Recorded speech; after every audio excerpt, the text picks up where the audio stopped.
Ellen White says, the promised power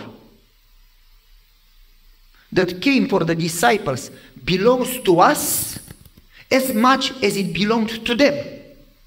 And she says, the latter rain, when it comes, the latter rain is going to finish the work with greater power than it started the work. Greater things are going to happen. There is no question if the latter rain will come or not. The question is, are you going to be part of it? Because if you don't pray, the latter rain is going to come, but you will not be part of it. I've been traveling a lot. Some countries get together and pray, and they experience revival. Some groups here and there. And Ellen White says, don't wait for the whole church, because everybody will never come. She says some groups will come together and some people will not come. She says, don't wait for everybody. You go.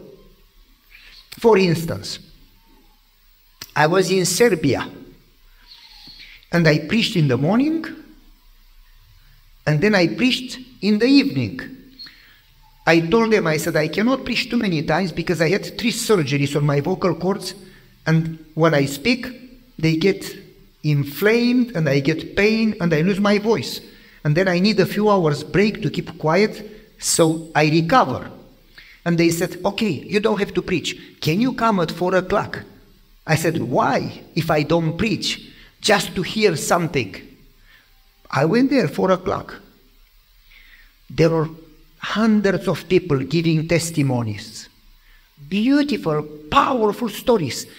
We get together, we prayed, and this is what happened. Another group, we got together, we prayed, and this is what happened. Ellen White says, pray, plan, and work. Pray, plan, and work. What if we did that? So, I don't remember all the stories. I'm going to give you one. A lady says, I was a Greek Orthodox, but I never go to church. I would go to church for Christmas and for Easter. That's it, twice a year.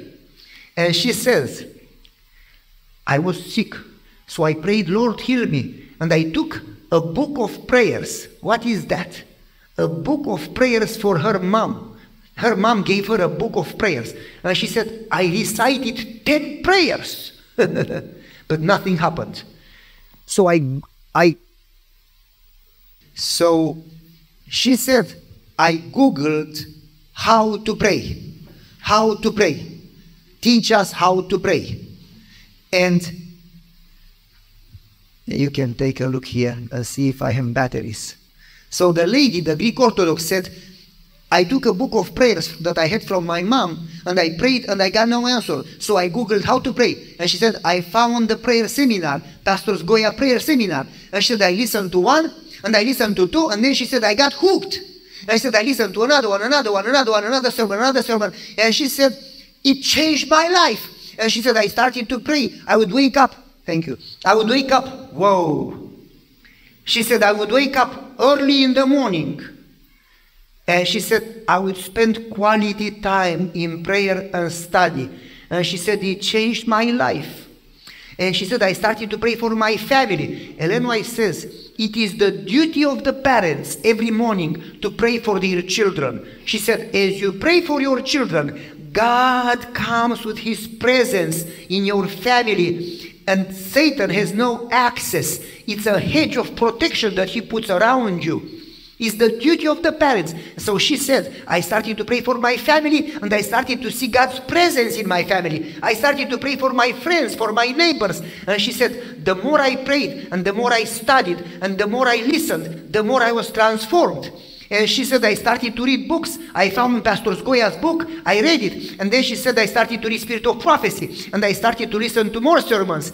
And the lady says, I own a nails salon, manicure and pedicure. And she said, I go to work and I was doing people's nails and I had headphones listening to sermons. And people asked me, what music are you listening to? And she said, it's not music, it's a message about powerful prayer. And the people says, can we listen? So she said, I took the headphones, I put a speaker, and I was doing people's nails, and people were listening to sermons. And then people came next day. And I said, hey, why did you come? Because you were here yesterday. Did the nails come off? I didn't glue them properly? And they said, no, the nails didn't come off. We just want to hear the next sermon. So she put chairs in her salon like a theater, and people would come not for the nails, people would come to listen to sermons. And they said, I got baptized, 16 other people got baptized, but we didn't stop. This message is so good. We took memory sticks, put sermons on memory sticks, and started to go from home to home in the city. And she says, we don't believe, it's powerful. We get together and pray, and then we go from homes to homes, and this is what is happening. If that lady could do it, why we cannot do it?